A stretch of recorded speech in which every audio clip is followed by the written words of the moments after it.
Feliz sábado. Abra sua Bíblia no livro do Êxodo, capítulo 3.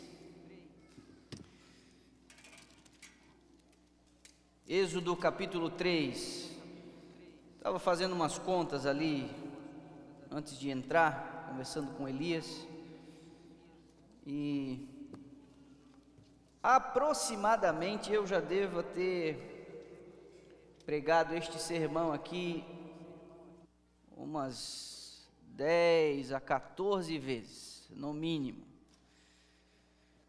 Este é um sermão que me acompanha há quase 20 anos. Ele, logicamente, vai ganhando contornos adicionais, novas perspectivas, mas imagino que quando você abre comigo a Bíblia em Êxodo capítulo 3 e você consegue perceber o que os seus olhos identificam aí, você também deve pensar, eu já perdi as contas de quantas vezes eu ouvi um sermão sobre este momento, né? Quando Deus chama Moisés para cumprir uma missão muito grande, muito importante. Vou chamar a sua atenção para o verso 10 do capítulo 3. O que você vê aí nos versos anteriores, do verso 1 até o verso 9, é Moisés apacentando o rebanho do seu sogro. E você vê Moisés contemplando uma cena extraordinária da sarça que estava ali envolta em fogo, mas sem se consumir, e um diálogo que se abre a partir desta cena, de uma voz que é ouvida e de uma ordem que é dada: tira as sandálias dos teus pés. Você conhece bem, se está familiarizado com a narrativa bíblica. Então nós vamos agora no verso 10 ler. Na minha versão diz assim: vem agora, e eu te enviarei a Faraó, para que tires o meu povo, os filhos de Israel, do Egito. Eu queria convidar você a observar com algum cuidado as expressões que são utilizadas nesse texto e nesta sessão. A primeira coisa é que os verbos e os pronomes que são utilizados no verso 10 colocam toda a força no sujeito da ação. Deus disse: eu enviarei, e Deus disse: eu tirarei. Você sabe que uma das grandes dificuldades que nós temos na atualidade é a limitação que as pessoas têm tido em interpretar as coisas, e interpretar o óbvio. E isso nas relações interpessoais causa problema, porque não é somente aquilo que você comunica, é aquilo que a outra pessoa entende. Tem vezes, eu sugiro a você, tem vezes que nós precisamos documentar determinadas coisas, porque depois, quando você precisar, diante de um mal-entendido, ter que dar explicações, mas não foi isso que você disse, aí o outro diz assim, não, mas foi isso que eu quis dizer. Às vezes é melhor, quando há um certo grau de responsabilidade, de importância e de risco, você documentar um texto às vezes, e aí você tem que calcular suas palavras. Neste relato aqui, não há margem para uma outra interpretação. Deus está fazendo um chamado a Moisés, e ele disse: eu enviarei e eu tirarei. Existe um agente aqui, libertador, e não é Moisés. Outra coisa, Deus não está com uma linguagem do tipo: Moisés, estava aqui pensando, tive uma ideia, não sei o que você acha a respeito, quero saber qual é a sua opinião, vamos ver o que você me diz. Não, me parece que Deus não está fazendo um convite, Deus está fazendo um chamado, e há uma diferença entre um convite e um chamado. Um convite há uma margem para você dizer não, um chamado há uma quase como um imperativo, né?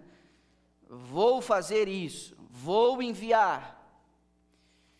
Outra, Deus não consulta a opinião de Moisés, Deus já tinha um plano pronto. Moisés, senta aqui, vamos fazer um brainstorm. Senta aqui, Moisés. Estava aqui com o meu conselho, os meus anjos deram um monte de ideia, mas eu quero saber qual é a sua opinião. Afinal de contas, você morou lá, né? 40 anos, e eu estou pensando em tirar o povo do Egito, eu quero saber o que você acha e quais são as nossas alternativas. Não, Deus vem com um plano pronto, e Deus não consulta Moisés, Deus vem com um pacote já fechado. Eu e você conhecemos a história. Moisés resiste inicialmente, como normalmente acontece conosco, porque a gente não entende direito a natureza de um chamado. Um chamado, repare, a força dessas palavras, um chamado que Deus faz a um ser humano para cumprir uma missão, não está ligado e dependendo diretamente do potencial da pessoa que Deus está chamando. Eu vou repetir, os chamados de Deus não dependem especificamente do potencial da pessoa que Deus está chamando. Raramente Deus chama alguém que está pronto, raramente. A gente não passa de um mero instrumento. Nós temos aqui uma orquestra na igreja, não é?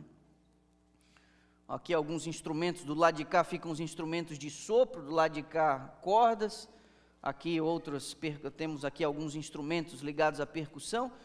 Todos esses instrumentos conseguem trazer para nós aqui, aos sábados, conseguem apelar aos nossos sentidos, conseguem fazer a gente sentir determinadas coisas extraordinárias. E existem momentos em que nós estamos muito sensíveis, e a música chega onde nada chega, mas diga para mim, o que são esses instrumentos sem alguém que os use adequadamente?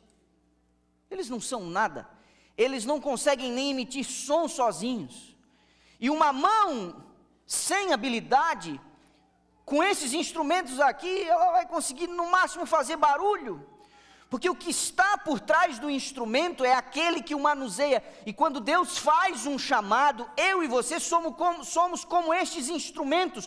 Nós não conseguimos produzir absolutamente nada bom. É Deus, ao nos manusear, que consegue tirar as notas, os acordes, as melodias perfeitas.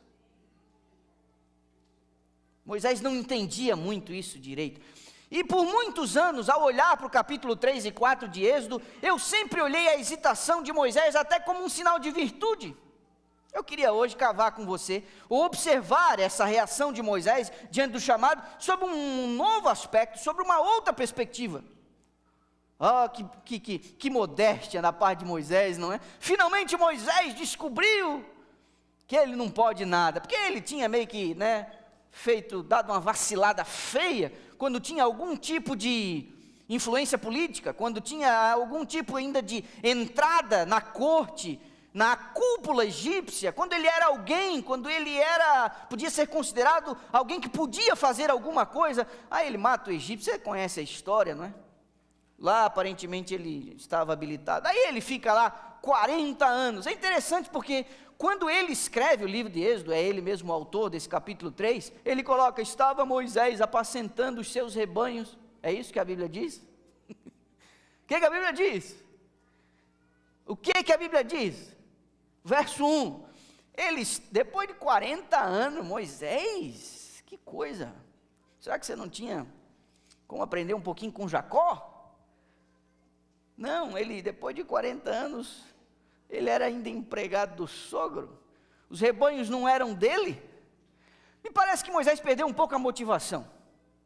Ele estava cumprindo um dever dentro de uma estrutura patriarcal, e ele depois de 40 anos não achou a necessidade de montar seu próprio clã, ou de ir para o seu próprio rumo, ou de ter o seu próprio rebanho. Ele, ao relatar, depois de 40 anos, disse que ele estava cuidando dos rebanhos do sogro.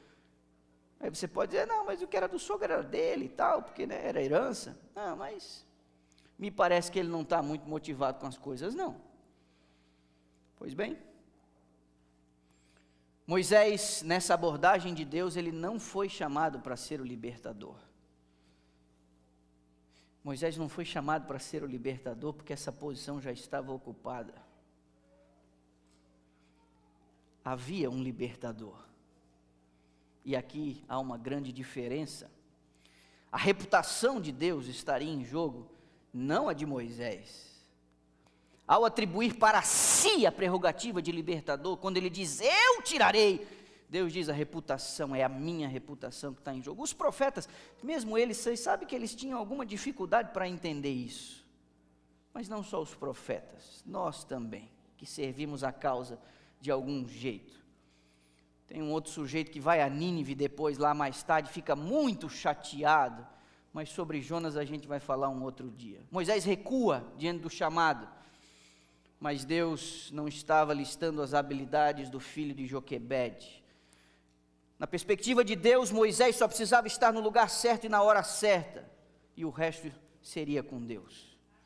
Moisés precisava manter-se obediente, e Deus faria o resto. Mas aí você vê no verso 13, a primeira desculpa. São 4. Essa semana eu fiz uma enquete, usei lá uma das minhas redes sociais, e quase 60% das pessoas responderam que se identificavam mais com a quarta desculpa. Poucos se identificaram com a primeira desculpa, mas ao final eu vou dar o resultado da enquete aqui para vocês. Algumas dezenas de pessoas responderam ali quando eu botei numa das minhas redes sociais. Moisés deu 4 desculpas, a primeira está no verso 13, e ele diz assim: mas, e se eles me perguntarem? Moisés, nessa primeira desculpa, ele está dizendo o seguinte: eu não tenho todas as respostas, e eu devolvo para você aqui, e por que nós achamos que ao fazer alguma coisa para Deus, nós temos que ter todas as respostas? Eu não sei se você conhece pessoas que não conseguem dizer, eu não sei, deixa eu pesquisar, deixa eu te trazer a resposta depois. Tem gente que parece que essa frase não sai pela garganta. A pessoa, ela diz qualquer coisa só para não passar a ideia de que ela não sabe. E não há problema a gente dizer que não sabe, não há problema a gente dizer: olha, nunca pensei sobre isso, olha, nunca estudei isso, eu sinceramente, deixa eu dar uma pesquisada antes, não há problema. Moisés diz assim: mas e se eles, eu não tenho todas as respostas, se eles me perguntarem? E diante dessa primeira desculpa, Deus disse que Ele mesmo bastaria. Eu sou o que sou, Deus disse. E de lambuja Deus fez 2 promessas. Observe na primeira parte do verso 18, quando Moisés recua do chamado, Deus diz: eu sou o que sou, eu sou, me enviou a vós. E na primeira parte do verso 18, Deus dá uma garantia, Deus antecipa o futuro, e Ele diz o seguinte: eles te ouvirão. E no verso 18, Deus está falando dos anciãos, dos líderes de Israel, que estavam lá na terra do Egito. Os homens que mesmo na estrutura de cativeiro ainda exerciam algum papel de liderança. Estes anciãos, Deus dá a garantia a Moisés, antes de mandá-lo para o Egito, Ele diz: eles vão te ouvir. Já no verso 20, na última parte, Deus diz, no verso 19 e no verso 20, Deus diz: o faraó não vai te ouvir, mas no final, depois ele vai te ouvir. Então, antes de mais nada, Deus diz: eu tirarei, eu te enviarei, os anciãos vão te ouvir, o faraó não vai te ouvir no começo, mas o faraó vai te ouvir no final. Fica tranquilo, Deus dá essas garantias. De lambuja para Moisés. Mas mesmo tendo recebido essas 2 garantias, Moisés insiste com a sua segunda desculpa esfarrapada. No capítulo 4, no verso 1, ele diz assim: mas eles não vão acreditar em mim. No fundo, essa segunda desculpa está ligada àqueles que, ao receberem um chamado de Deus, aqueles que temem passar vergonha, temem não fazer direito a coisa, temem não dar conta do recado. Moisés temia passar vergonha. Passar vergonha também foi um problema que Jonas, ele não queria passar. Eu já vivi algumas situações bastante interessantes nos últimos anos de ministério, e houve um momento em que eu fiz um evangelismo, num período de Semana Santa, acho que foi ali por 2009 ou 2010 ou algo assim. Eu estava numa tenda, a tenda estava cheia, e pela primeira vez na minha vida eu experimentei o gosto amargo de fazer um apelo e ninguém levantar. Eu suava frio, as orelhas ficaram quentes, eu senti o quenturão vindo pelo pescoço assim, até que alguém, quando eu já não tinha quase mais força para insistir, alguém levanta de lá assim, e eu sabia, estava só dando uma força. A gente teme passar vergonha. Moisés Moisés vem com essa sua segunda desculpa: eles não vão acreditar em mim. Voltar ao Egito naquelas condições, com aquelas roupas, com o histórico dos últimos 40 anos, tinha sido pastor, uma profissão abominável aos egípcios, cansado pelo tempo, com o rosto enrugado, aposentado, cuidando das coisas do sogro. Não é difícil você ser um Zé Ninguém no meio do deserto, pelo menos ninguém ri de você lá. O problema dessa segunda desculpa é que Moisés parece não ter ouvido as promessas que acabaram de ser feitas. Moisés, você tem todo o meu poder, eles vão te ouvir e vai funcionar. Mas Moisés ficou com esse negócio: talvez eles não me levem a sério. A segunda desculpa de Moisés começa com a fórmula dos preocupados: e se? Problemas inexistentes, pura conjectura. Pesquisas revelam que 85% das preocupações que assolam as pessoas são de problemas que jamais acontecerão. 85% da ansiedade produzida no coração humano é a antecipação de problemas que nunca se tornarão uma realidade. Isso não é incrível? Alguns poderiam dizer: eu sou muito prudente. Isso não é prudência, isso é medo. Esse negócio, e se? Depois, mesmo que Deus dá as garantias, é pura incredulidade. Quando eu estava no segundo ano da faculdade, eu fui à casa de um professor. Aqueles que estão familiarizados ali com o NASP, Campus 2, onde funciona o curso de teologia, sabe? Quando a igreja mudou 2 cursos, o de pedagogia e o de teologia, no início da década de 90, lá da zona sul de São Paulo para o interior de São Paulo, na região de Campinas, 2 cursos apenas foram para lá. Eles fizeram lá o básico para começar a operar. E na medida em que aquilo foi crescendo, outros cursos foram abrindo, funcionários ali foram se instalando. Era no meio de um laranjal, no meio do nada. E na frente do NASP Campus 2, eles abriram vários condomínios. Havia o primeiro ali, e era onde normalmente os obreiros, os funcionários do colégio, os professores moravam, não é? Quando eu fiz o curso de teologia, comecei há 22 anos atrás, havia eu não sei se hoje é assim, mas pelo menos na minha época era assim, pelo menos eu me sentia assim, né? Era como se houvesse um abismo entre o aluno e o professor, né? Você não abordava um professor de qualquer maneira, de qualquer forma, não é? Havia um respeito, uma mística assim, não é? Mas eu estava vivendo uma crise pessoal, 18 anos de idade, o segundo ano da faculdade, tinha começado no ano anterior, e a minha angústia se dava pelo fato de eu não conseguir perceber progresso espiritual na minha caminhada. Eu já estava no segundo ano da faculdade, eu levava a Bíblia debaixo do braço para a aula, né? Você faz a faculdade de teologia, você está estudando a Bíblia, você está o tempo inteiro, é o tempo de todas as conversas, as provas, os trabalhos, os livros, as leituras, tudo gira em torno daquilo que, em tese, deveria tornar você uma pessoa mais espiritual. Mas deixa eu dizer a você, se os livros apenas e a pesquisa, o intelecto tornasse alguém mais espiritual, Deus moraria numa biblioteca. Não é assim. E eu, em crise, tomei coragem, e numa tarde de sol bastante quente, eu desci saindo do NASP, fui até o condomínio, e sem avisar e sem dizer nada, eu toquei a campainha desse professor. 3 horas da tarde, ele é muito metódico, muito disciplinado com as coisas, e eu certamente o interrompi de alguma forma, mas ele me recebeu com muito afeto.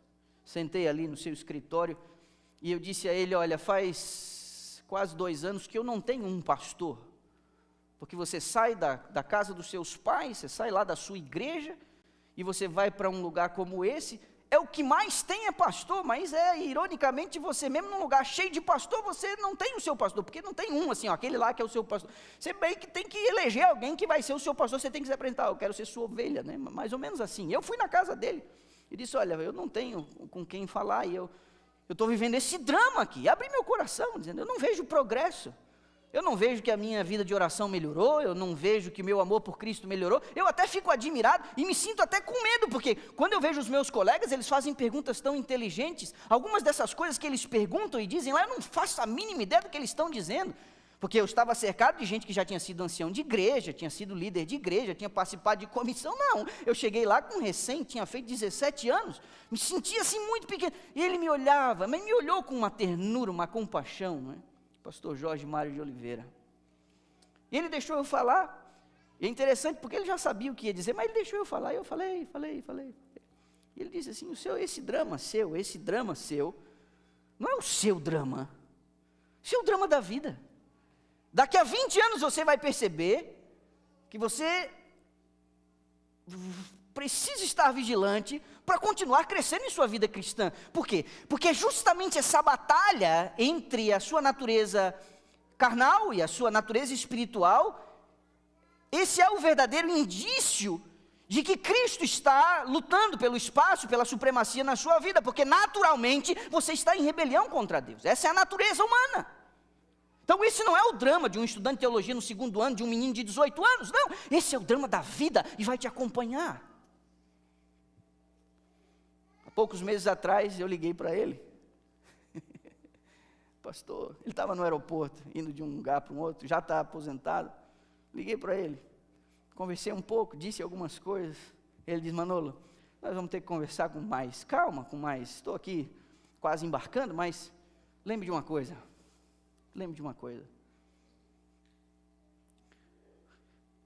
a obra não é sua, nunca foi. Tão elementar. Quando Moisés diz, mas e se? Moisés não tinha entendido ainda de que a obra não seria dele. Não era e nunca seria. Moisés se preocupou com o que poderia acontecer, desconsiderando o que o eu sou disse que iria acontecer. Eu vou tirar eles de lá. Do verso 2 ao verso 7 do capítulo 4, você tem aquele momento da serpente e da mão leprosa, você lembra? Mas e se eu chegar lá e eles não acreditam? Ele está com medo de passar vergonha, e aí Deus vai dando garantias para ele. Na cena do cajado que vira cobra e da mão que fica leprosa, Deus responde às inquietações do seu servo. Eu não estou enviando você para o Egito para você fazer papel de bobo, Moisés. Como se você fosse lá com uma caixa de truques baratos. Eu sou o Senhor dos céus e da terra. Eu estou enviando você para realizar poderosas demonstrações do meu poder. Ele podia e faria outras muitas manifestações milagrosas e maravilhosas no Egito. Deus transformaria o poderoso Nilo em sangue, cobriria a terra de piolhos, gafanhotos, rãs, moscas, as pessoas com úlceras doloridas. Faria o sol se esconder e mergulharia a nação nas mais densas trevas. Finalmente Deus tiraria a vida de cada primogênito em toda a terra do Egito. Ele é o Senhor, e isso quer dizer que poderia fazer o que lhe agradasse. Tudo que Moisés tinha que fazer era se apresentar lá, depois sair de cena, enquanto Deus sacudiria o país inteiro com seu impressionante poder. Surpreendentemente, em vez de cair de joelhos, com reverência e pronto a obedecer, Moisés se esconde outra vez atrás de uma outra desculpa pouco convincente, é a terceira. Verso 10 diz, Senhor, eu não sei falar, eu sou muito lento para me expressar. Essa é uma das preferidas do pessoal que respondeu a minha enquete essa semana, mas a última é a mais usada. Espere que eu já chego lá. Eu sou lento para me expressar. Senhor, eu nunca fui bom para falar, nem antes e nem depois que o Senhor falou comigo, pois eu sou lerdo para falar. Senhor, não é fácil para mim reunir os meus pensamentos, e mesmo que eu faça isso, eu não consigo expressá-los, a minha língua fica travada, eu não sei responder quando eu sou pego no susto. Será mesmo que Deus dependeria disso? Meu irmão, a fé precisa estar ancorada na rocha sólida do poder divino e não na areia movediça da personalidade humana. Em março eu disse a você, nós precisamos ter uma fé que sobreviva à mais aguda decepção. É possível que eu esteja falando para alguém nessa manhã, que seja o resultado, o produto do trabalho de algum fiel obreiro dedicado no passado, que fez uma série de conferências no bairro que os seus pais moravam. É possível que eu esteja falando para alguém que tenha sido um líder ardoroso, um fiel escudeiro de um pastor em algum distrito onde você foi membro no passado. Mas pode ser que o seu desenvolvimento de fé, a sua atuação na igreja, esteja muito direcionada e ligada e conectada com a figura carismática de alguém que teve um bond com você, que teve uma cola com você. Mas isso é muito frágil. O nosso envolvimento com a obra não deveria depender do carisma, da nossa conexão, da nossa ligação com alguém que nós julgamos uma pessoa de Deus, porque a obra não é dessa pessoa. Isso ficaria muito frágil, a sua participação ficaria muito frágil se você fosse seletivo do momento em que você vai ou não participar das coisas da igreja. Personalidade humana, por mais carismático que seja um líder, ela é muito frágil. É em Deus que nós nos sustentamos. Em sua divina paciência, Deus vai lá e responde mais uma vez a Moisés. Repare os versos 11 e 12 do capítulo 4, na minha versão diz bem assim: respondeu-lhe o Senhor, quem fez a boca do homem? Quem fez o mudo ou o surdo, ou o que vê o cego? Não sou eu, Senhor? Vai, pois, agora, e eu serei com a tua boca e te ensinarei o que hás de falar. Eu tenho para mim que essa conversa privada, ela transcende aquela região árida do Antigo Oriente. Aquela conversa acaba sendo, para cada um de nós a quem Deus chama para cumprir o seu sagrado propósito, Deus estará nos seus lábios, Deus estará nas tuas palavras, Deus estará com aqueles a quem Ele chamou. Tá bom, Senhor, eu entendi, conta comigo. Essa poderia ter sido a resposta de Moisés, mas não foi. Lá vem o pastor aposentado com a sua quarta desculpa. De acordo com o pessoal que me segue lá, essa aqui é a que mais combina com a maioria deles, 60% disseram, existem outros mais qualificados. No verso 13, ele porém respondeu, Senhor, envia aquele que há de enviar, menos a mim, em outras palavras, qualquer um, menos eu. Senhor, eu não sou qualificado. Na terra do Egito há outras pessoas capazes, que conhecem a cultura, a linguagem, como a palma da mão. Eu era assim, mas eu já não sou mais, meu tempo já passou, a minha hora já deu. O Senhor, quem sabe, se desse uma olhadinha melhor lá no Egito, podia encontrar um mais qualificado. Há todo tipo de gente que poderia cumprir essa tarefa com facilidade e eficiência. Senhor, e se o Senhor colocar um anúncio lá, e se o Senhor impulsionar ali, no Facebook do Egito, dizendo, procura-se um libertador, que fale eloquentemente, que não tenha medo de falar em público, e que tenha uma paciência muito grande para aguentar as reclamações. Haverá provavelmente algum jovem lá, perfeitamente qualificado, faça uso dele. Por que vir aqui a este canto esquecido do deserto e falar com um velho habitante destas pastagens, queimado pelo sol, com o rosto todo enrugado? Há 40 longos anos eu não ponho o pé no Egito, eu nem sei mais andar nas ruas de Gósen. Provavelmente tudo mudou. Está vendo, Senhor? Há muitos outros mais qualificados do que eu. Mas se você acha que Moisés foi persistente, se você acha que eu e você somos persistentes, e de novo eu estou aqui citando o profeta Jonas, rapaz, quando Deus quer pegar alguém, Deus vai, engole a pessoa com peixe, Deus bota de castigo no fundo do oceano, ou Deus diz assim, chega Moisés. Deus é muito persistente. E ele não desistiu dessa ideia dele. Deus já estava com esse plano já há bastante tempo em formação na sua mente. Você sabe que Deus disse assim, tá bom Moisés, eu vou usar o teu irmão aí para dar uma força. Abra um parênteses aqui, é assunto para um outro dia, quem sabe. Esse negócio de Arão, seu o companheiro de Moisés não estava no plano original. Deus abriu uma concessão e isso foi um problema para Moisés. Moisés teria resolvido a coisa melhor sozinho. O Arão foi um problema. E eu quero concluir a mensagem aqui levando você a 3 considerações finais.